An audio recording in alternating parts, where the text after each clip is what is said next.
स्वागतम। व्यास सर बोल रहा हूँ।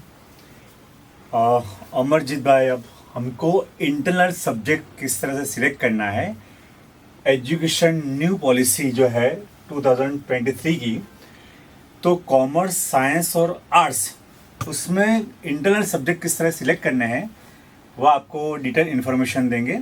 सो स्टूडेंट्स, हम जैसा कि अपने वीडियो में ऑलरेडी डिस्कस कर चुके हैं किस तरीके से ग्रुप्स बने हुए हैं, ग्रुप 1, 2, 3, 4, और इन ग्रुप्स को लेकर हमें जो एक कॉम्बिनेशन बनाना है, जो हमें सब्जेक्ट चूज करना है, उसके लिए हम डिस्कस करते हैं। टोटल 4 ग्रुप्स हैं। जो ग्रुप 1 आ गया, लैंग्वेज का आ गया। ग्रुप 2 अभी आपके सामने है, एंड ग्रुप 3 जो आपका रिलेट करता है, that is related to social science and interdisciplinary areas. Now group 4 mathematics and computational thinking, then science. तो ये जो 4 ग्रुप्स का कॉम्बो है, अगर आप 10 से 11 में मूव करते हो तो फर्स्ट कंपल्सन आता है लैंग्वेज का, जो आपको सेलेक्ट करना है एटलीस्ट 2 लैंग्वेजेस। ये टोटल 6 सब्जेक्ट्स का होगा पार्ट आपका, जिसमें से ग्रुप 1 में से आपको 2 सब्जेक्ट्स लैंग्वेज के सिलेक्ट करने हैं। नाउ जो आपके ग्रुप 2, 3 और 4 हैं, इनमें से ही आपको बाकी के 4 सब्जेक्ट सेलेक्ट करने हैं, जो कि 4th वाला तो ऑप्शनल रहता है। सो आपको जो है सब्जेक्ट सिलेक्शन की बात हम करते हैं, जो ग्रुप 2, 3 और 4 है, वहां पर आपको मिनिमम 2 ग्रुप्स में से सेलेक्ट करना ही करना है। मतलब आप 3 में से भी सेलेक्ट कर सकते हो, ऑल 3 में से सब्जेक्ट सिलेक्शन कर सकते हैं, लेकिन कंपल्सन है कि आपको मिनिमम 2 ग्रुप में से तो सब्जेक्ट लेने ही लेने हैं। वो आपको 4 सब्जेक्ट का कॉम्बो आपके इन 2 ग्रुप से लेना है।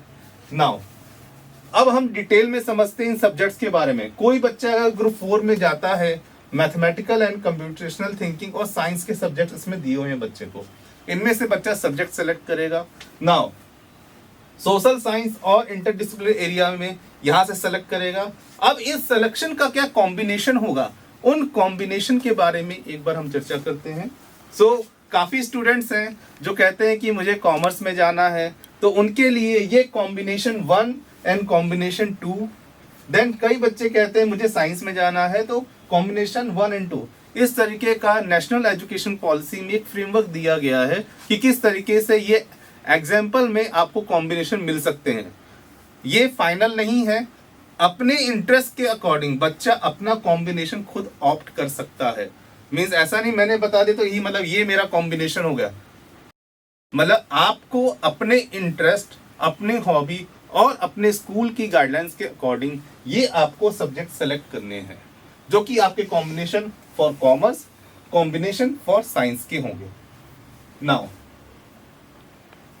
Combination for SS, combination for science, इस तरीके से आप देखेंगे तो आपके डिफरेंट कॉम्बिनेशन बनेंगे, और उन कॉम्बिनेशन से ही आप, अगर हम बात करते हैं आपका ड्रीम अगर है मुझे इंजीनियरिंग में जाना है, मुझे मेडिकल में जाना है, मुझे डिजाइन में जाना है, मुझे लॉ में जाना है, और मुझे कॉमर्स या ह्यूमैनिटीज में जाना, वो सारे आप कॉम्बिनेशन अपने इंटरेस्ट, अपने करियर ऑप्शंस के अकॉर्डिंग चूज कर सकते हैं। अब बात आती है इंपॉर्टेंस ऑफ लैंग्वेजेस की।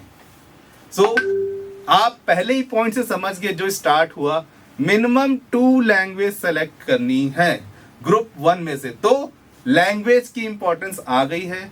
और अगर आप भारतीय भाषा में से सेलेक्ट करते हैं वो कंपल्सन है, और 1 मोर लैंग्वेज। तो लैंग्वेज के साथ में ही आपको अपने स्किल, अपने करियर अपॉर्चुनिटी के अकॉर्डिंग सब्जेक्ट सिलेक्शन करने हैं। Thank you very much.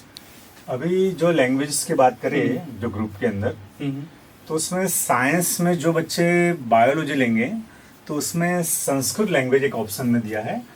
हालांकि भारत की 22 लैंग्वेज को समावेश किया है, लेकिन क्या है कि जो बायोलॉजी लेंगे उनको आयुर्वेदिक डॉक्टर बनना है या चाणक्य संहिता या वैदिक मैथ्स में जाना है, तो भी एक ऑप्शन दिया है संस्कृत लैंग्वेज को। यदि वो बच्चा मैथ्स लेता है तो उसके लिए हिंदी या गुजराती।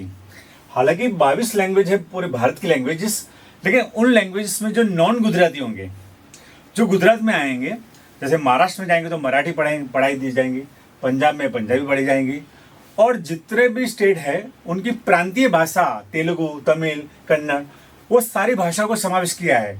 लेकिन जो नॉन गुजराती है, जो गुजरात में आएगा, वो 99% स्कूल जो है, सबसे बड़ा जो माइनस पॉइंट है, स्कूल वो टीचर को प्रोवाइड नहीं कर पाएंगे।